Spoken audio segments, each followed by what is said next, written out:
Hello everyone, అందరికీ నమస్కారం. Welcome to V life.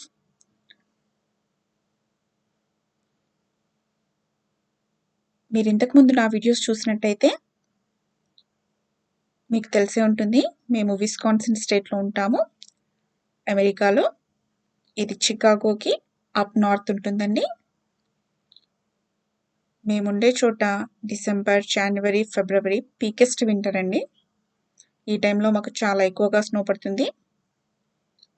ఒక్కొక్కసారి 16 నుంచి 20 ఇంచెస్ వరకు కూడా స్నో పడుతుందండి ఒకే రోజు. సో అదంతా క్లీన్ చేసుకొని మళ్ళీ regular life, normal life lead చేయాలంటే స్నో అంతా కూడా క్లీన్ చేసుకోవాలి కదండి. పిల్లలు స్కూల్స్కి వెళ్ళాలి, మనమంతా ఆఫీసెస్కి వెళ్ళాలి, గ్రాసరీస్ కానీ, షాప్ కానీ, హాస్పిటల్స్ కానీ. సో ఎలాంటి పనులు ఆటంకం లేకుండా జరగాలంటే రోడ్ల మీదంతా స్నో అంతా క్లీన్ చేసుకుంటూ ఉండాలి. సో దానికి ఎప్పుడు ప్లానింగ్ నడుస్తూనే ఉంటుందండి. ఎప్పుడు స్నో పడినా కానీ సిటీ వాళ్ళు నార్మల్గా అయితే రోడ్ల మీద క్లీన్ చేయడానికి సిటీ వాళ్ళు స్నో ప్లోవర్స్ని పంపించేస్తూ ఉంటారు. సిటీ రోడ్స్ కానీ, రెగ్యులర్ నైబర్హుడ్ రోడ్స్ కానీ, లోకల్ రోడ్స్ కానీ, హైవేస్ కానీ, ఇవన్నీ సిటీ వాళ్ళ రెస్పాన్సిబిలిటీ ఉంటుందని స్నో క్లీన్ చేయడానికి. సో దానికి స్నో ప్లోవర్స్ ఎప్పుడప్పుడు రన్ అవుతూనే ఉంటాయి. కానీ మనం కానీ ఇల్లు ఓన్ చేస్తున్నట్టయితే, మనకు సొంత ఇల్లు ఉన్నట్టయితే, మన ప్రిమిసెస్ ఏవైతే ఉన్నాయో, మన బౌండరీస్లో ఉన్నటువంటి సైడ్ వాక్, మన ఇంటి యొక్క డ్రైవే ఏదైతే ఉందో దాన్ని క్లీన్ చేసుకోవాల్సిన రెస్పాన్సిబిలిటీ మనదేనండి. సో ఇప్పుడు మా ఇంటి ముందు ఉన్నటువంటి సైడ్ వాక్ చూస్తున్నారు కదా మీరు, అదంతా క్లీన్ చేసుకోవాల్సినటువంటి బాధ్యత మాదేనండి. సో ఇంతకుముందు పిక్చర్లో చూసింది స్నో ఉన్నప్పుడు క్లీన్ చేసిన తర్వాత ఇలా ఉంటుంది. ఇలా ఉంటేనే పిల్లలు చక్కగా స్కూల్కి వెళ్ళడానికి సైడ్ వాక్ మీద నడవగలుగుతారు. లేకపోతే క్లీన్ చేయకపోతే స్నో గడ్డ కట్టిపోతుంది, ఐస్ లాగా అవుతుంది, జారి పడతారు, దెబ్బలు తాకుతాయి.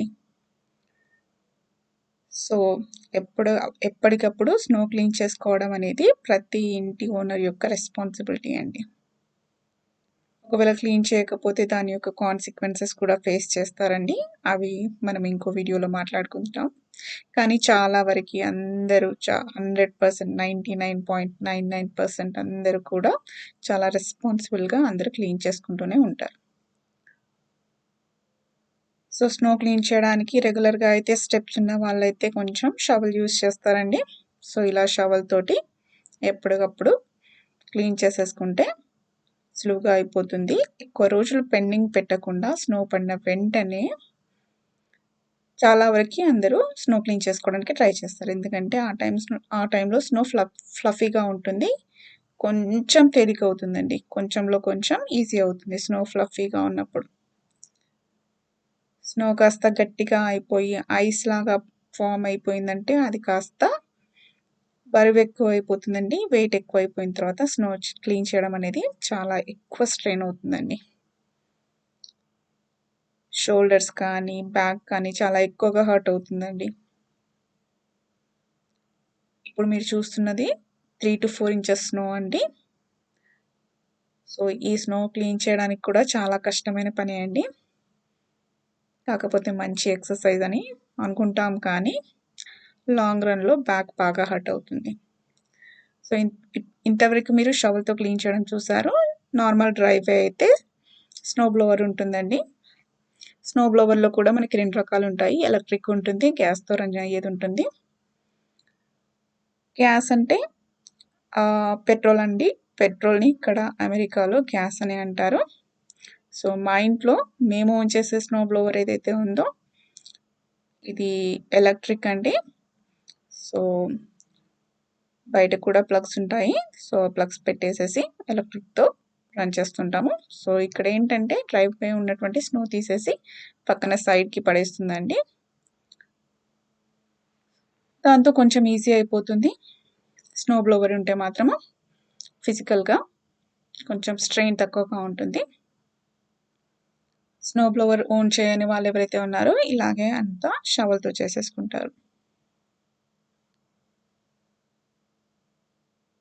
ఒక్కొక్కసారి 1 ఇంచ్ పడుతుంది, ఒక్కొక్కసారి ½ ఇంచ్ పడుతుంది, ఒక్కొక్కసారి 4 ఇంచెస్ పడుతుంది. So depends. తక్కువగా స్నో ఉన్నప్పుడు షవల్‌తో చేసుకోవడం క్విక్ అయిపోతుంది. ఎక్కువగా స్నో ఉన్నప్పుడు స్నో బ్లోవర్ ప్రిఫరబుల్ అండి. లేకపోతే బ్యాక్ కానీ, షోల్డర్స్ కానీ హర్ట్ అయ్యే ఛాన్సెస్ ఎక్కువగా ఉంటాయి. ఇట్ ఈస్ నాట్ అన్‌కామన్ అండి. పిల్లలు కూడా అప్పుడప్పుడు హెల్ప్ చేస్తూ ఉంటారు స్నో క్లీన్ చేయడంలో. నేను చిన్నప్పుడు ఇండియాలోనే పుట్టి పెరిగాను కదండీ! స్నో అంటే ఏదో చాలా ఆనందంగా, హ్యాపీగా ఆడుకోవచ్చు, చాలా బావుంటుందనుకుంటాను. కానీ అంత ఈజీ ఏం కాదండి స్నోతో. చాలా చలి పెడుతూ ఉంటుంది. అన్నీ కవర్ చేసుకోవాలి. స్నో ప్యాంట్స్ అని, బూట్స్ అని, స్నో గ్లోవ్స్ అని, జాకెట్, హ్యాట్, ఎవ్రీథింగ్. బయటకెళ్ళాలంటే కనీసం ఒక 10-15 నిమిషాల వరకి పిల్లల్ని సెట్ చేస్తూ అప్పుడు కానీ మనకి బయటకెళ్ళడానికి కుదరదండి.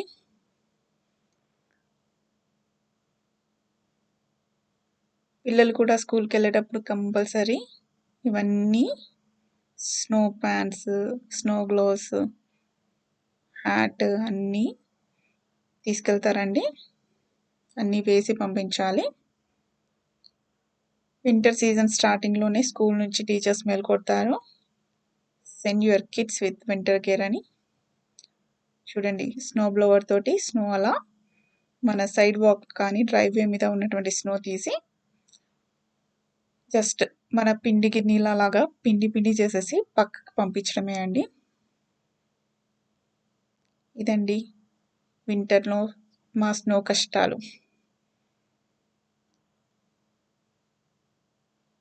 కంపల్సరీ మన బౌండరీస్ అన్నీ క్లీన్ చేసి పెట్టాలండి. అది మాత్రము రూల్ ఇక్కడ. ఒక్కొక్కసారి ఐస్ రెయిన్ అని కూడా పడుతుందండి. ఐస్ రెయిన్ పడ్డప్పుడైతే స్కూల్స్ ఆల్మోస్ట్ క్లోజ్ చేసేస్తారండి. ఎందుకంటే ఐస్ రెయిన్ ఏదైతే ఉందో స్లీట్ ఫార్మ్ చేస్తుంది. అంటే సన్నగా గ్లాస్ లాగా ఉండేటువంటి లేయర్ ఏదైతే ఉందో రోడ్ మీద ఫార్మ్ అయిపోతుంది. దాని మీద పటా పడుతూ ఉంటారండి పిల్లలు కానీ, పెద్దలు కానీ చూసుకోకుండా. అది కంటికి కనిపించదు ఆ గ్లాస్ లేయర్. దాని మీద చిన్నగా అడుగేసినా కానీ స్కిడ్ అయిపోయి పడుతూ ఉంటాము. చాలా దెబ్బ తాకుతుందండి. ఇదండి సిటీ వాళ్ళు పంపించేటువంటి స్నో బ్లోవర్ ఏదైతే ఉందో చక్కగా వెహికల్స్ వచ్చేసేసి ఫటాఫట్ క్లీన్ చేసేసుకుంటూ స్నో ఏదైతే ఉందో సైడ్‌కి వేసేసుకుంటూ వెళ్ళిపోతాయండి. జస్ట్ నూకడమేనండి. వీటి పని ఏంటంటే రోడ్ మీద ఉన్నటువంటి స్నో ఏదైతే ఉందో పక్కకి నూకేయడమే. సో దట్ కార్స్ కానీ, రిమైనింగ్ అదర్ వెహికల్స్ కానీ వెళ్ళడానికి ఇబ్బంది లేకుండా. ఇక్కడ చూడండి అక్కడ రోడ్డు మీద ఉన్నటువంటి స్నో తీసుకెళ్ళి పక్కన పడేస్తుంది స్నో బ్లోవర్. సో ఇక్కడ ఏం చేస్తారంటే సాల్ట్ ఉంటుందండి. సాల్ట్ కూడా మన దొడ్డుప్పులాగా ఉంటుంది. ఆ సాల్ట్ కూడా స్ప్రెడ్ చేసేస్తుంటారు. సో దట్ పీపుల్ కింద పడకుండా స్నో తొందరగా మెల్ట్ అవ్వడానికి, ఐస్ లేయర్ ఫామ్ అవ్వకుండా ఉండడానికి సాల్ట్ కూడా మన సైడ్ వాక్స్ మీద కానీ, రోడ్ మీద కానీ చల్లుతూ ఉంటారు. దానివల్ల ఏంటంటే కొంచెం స్కిడ్ అయ్యే ఛాన్సెస్ తక్కువగా ఉంటాయి. ప్లస్ శాండ్ కూడా చల్లుతారండి. అది కూడా మర్చిపోయాను. శాండ్ కానీ, సాల్ట్ కానీ చల్లుతారు. సో దానివల్ల ఏంటంటే ఐస్ తొందరగా కానీ, స్నో కానీ తొందరగా మెల్ట్ అవుతుందని అంటుంటారు. సో బ్యాక్ టు బ్యాక్ ఇక్కడ 2 స్నో బ్లోవర్స్ క్లీన్ చేస్తున్నాయండి ఇక్కడ మాకు స్నోని. సో ఈ వీడియోని నేను మార్చ్‌లో షూట్ చేశానండి. మార్చ్‌లో కూడా మాకు 3-4 ఇంచెస్ స్నో పడింది.